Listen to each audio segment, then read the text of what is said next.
Hello. I'd forgotten to press record when I was making this Seaglass wire wrapped pendant, so I'm going to make another one. So gather your tools, cuppa, and you will need some round nose pliers, some flat nose pliers, some wire cutters, and some wire, and some Seaglass, or anything else like rocks or crystals will do. So first of all, take your wire about 1 meter, give yourself plenty so that you don't run out, and we will use the wire cutters to cut the wire, and then find the center of the wire. So put the two ends together, find the center of your wire, and then grab your round nose pliers and wrap the wire around one prong of the round nose pliers about 3 times.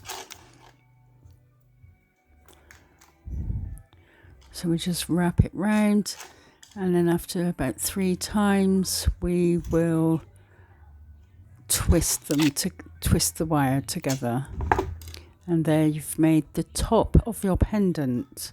And this is where you're going to put some jump rings on and hang on a necklace. So straighten your wire out.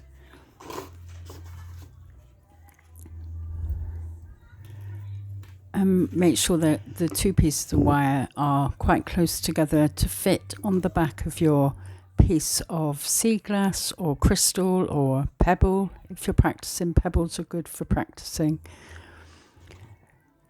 Find which way you would like your Seaglass to sit. Make sure the wires are across the back of the Seaglass.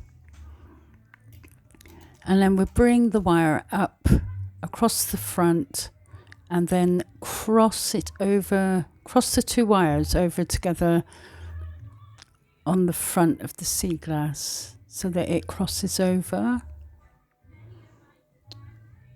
And get the cross to where you want a spiral to sit on the front of your Seaglass, and then just cross the wires over together.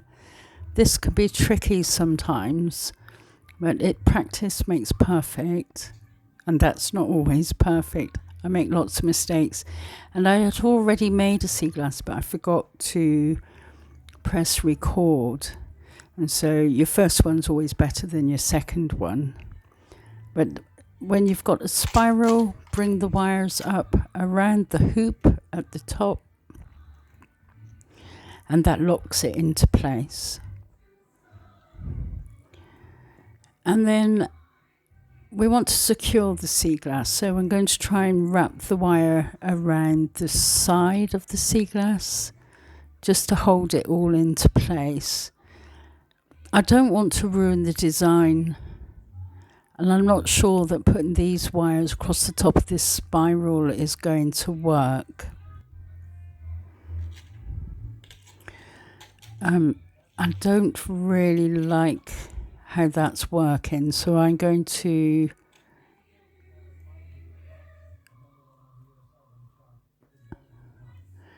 bring it around the sides at the top, and then I'm going to create a spiral there, and that, again, you just cross the wires over together and spiral that around. And then we can wrap the 2 wires around the hoop.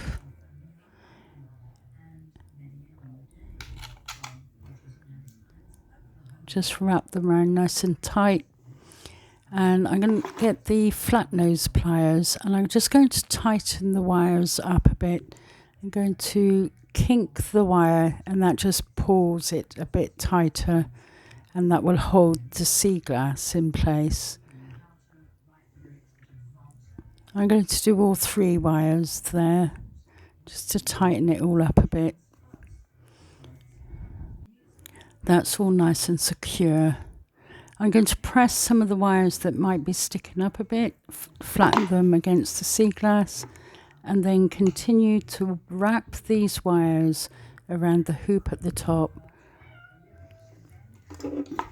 And then we're going to snip the wires off and then tuck them into the back. And you've created a kind of bowl, like, so you stick those wires into that and it tucks them out the way. Make sure that nothing's scratching you. And that's all secure in place. I'm going to straighten this hoop out a bit with the round nose pliers, just pressing it together so they sit nicely. And then I use 7mm jump rings. I use this size because the necklace thong will just slide through them once these are on the pendant. I'll pop 3 jump rings onto this pendant. You just prise the jump rings open, pop the pendant on, and then squeeze it back together.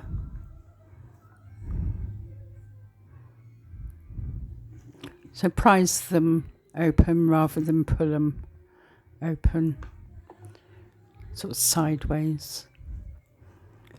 So I'll pop the last jump ring on.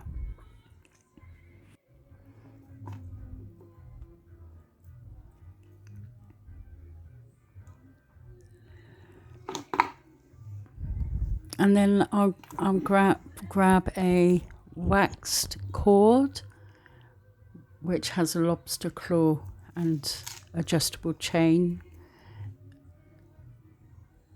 And then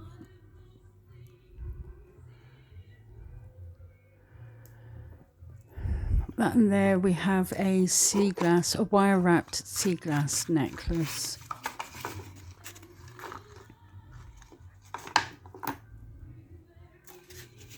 And there we go. It didn't come out as well as the first one I've made, but it's still good to go. And different strokes for different folks.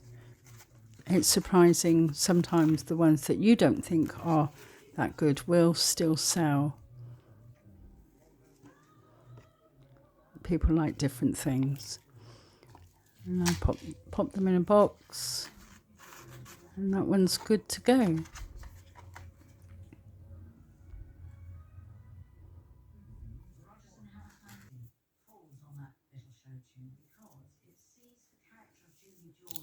I hope this video was useful to you. I hope to be doing some more, so subscribe if you'd like to see some more wire wrapping tutorials. Thank you for watching. Don't forget to like, comment and subscribe. I'll see you again soon.